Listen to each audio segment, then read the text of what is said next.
Ever get that feeling? You know, stumbling across a picture of some place you've never even heard of and suddenly, boom, you're mentally adding it to your bucket list. Happens to the best of us. Yeah, well, that's BenHaddou for me. I mean, this place just screams history, and the architecture don't even get me started. It's pretty special. Understatement of the century. So, for today's deep dive, we are diving headfirst into this Moroccan treasure trove. We're talking insider knowledge, the kind of stuff that'll have your travel buddies thinking you're a secret historian or something. You ready? Let's do it. All right. Now, I gotta admit, when I first saw BenHaddou, I was picturing, I don't know, some ancient ruin, roped-off, dusty museum vibes. But the source keeps mentioning it's not like that at all. No, not even close. What's so captivating about BenHaddou is that it's not some relic of the past frozen in time, It's a living, breathing testament to Moroccan heritage. People still live and work within those walls, carrying on traditions that have been passed down for generations. Okay, see, now that's fascinating. But let's back up a sec. The source keeps throwing around this term kasbah like I'm supposed to know exactly what it means. Right, so a kasbah, you can think of it like a fortified city. It's essentially a self-contained world within walls, designed for defense, but also for community living. And in BenHaddou, this kasbah is especially impressive. Okay, I'm picturing like towering walls, guard towers, maybe a drawbridge or two. You're getting warmer. Picture this.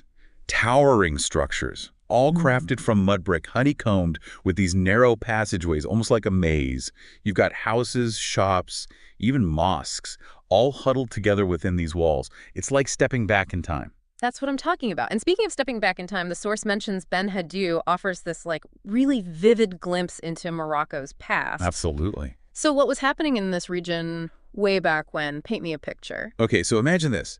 Centuries ago, BenHaddou was this bustling hub on the trans-Saharan trade route, a crucial crossroads. We're talking caravans laden with gold, salt, spices, textiles, you name it, it passed through BenHaddou. Gold, spices, textiles sounds like my kind of shopping trip. Okay, so all this valuable stuff passing through, I'm guessing that made it a target. You got it. All that wealth attracted attention, to say the least. You had Berber tribes, empires like the Almoravids, all vying for control of this strategic location. Makes sense. And that's where these impressive fortifications that we're talking about come into play. BenHaddou wasn't just a trading post, it was a stronghold. Okay, so back to the mud brick thing for a sec, because the source really emphasizes the intricate mud brick structures. Rightfully so. And I gotta say, building anything, let alone something that lasts, in the middle of the desert using mud, it seems kind of wild, right? It's more than impressive. It's ingenious. We're not just talking about piling up mud bricks here. They incorporated palm wood for flexibility against the elements, designed these intricate ventilation systems to combat the desert heat, think early air conditioning. And they perfected the mud brick recipe itself, using specific local soils that, when mixed with water and dried, become incredibly durable. It's fascinating how they used what was readily available to create structures that have weathered centuries of desert storms and whatnot. That's incredible. And it's still standing. So, all right, let's say I just booked a flight. I'm on my way to BenHaddou right now. What should I absolutely not miss? Well, for starters, Besides the obvious awe-inspiring architecture, which we've covered. of course, well, the source calls out exploring the Kasbah's labyrinthine streets. Oh, And let me tell you, that is an experience in itself. labyrinthine. Like, I'm going to need a map and a compass. Maybe not that extreme, but getting a little bit lost in those alleys is part of the charm. You're not just walking through history, you're immersed in it. Okay, I like where this is going. Every turn reveals something new. Hidden courtyards, ancient doorways adorned with intricate carvings, maybe even a glimpse into a traditional bakery, still using techniques passed down through generations.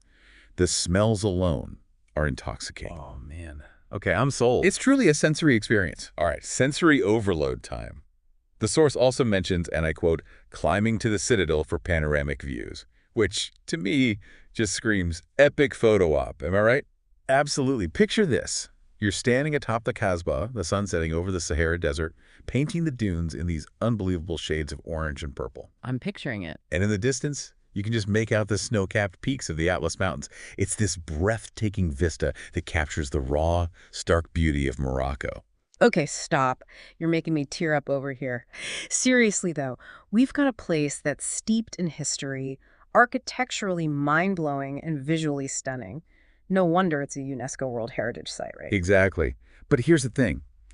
This popularity, this well-deserved recognition, it brings a challenge. Okay, there's always a catch. How do you balance the preservation of such a unique, historically significant place with the realities of modern tourism? I mean, we want people to experience the magic of BenHaddou, but we also want to ensure that it's protected for generations to come. It's a delicate dance. It really is. So what does a future hold for BenHaddou? That's the million-dollar question, isn't it? And it's one that deserves careful consideration. Well said. And on that note, I think we've done our due diligence for one deep dive. But if this has sparked your curiosity, even just a little, I encourage you to, do some digging of your own. Imagine yourself wandering those labyrinthine streets, soaking in the atmosphere, grabbing a delicious pastry from that bakery we talked about. Sounds like a plan. Until next time, happy travels.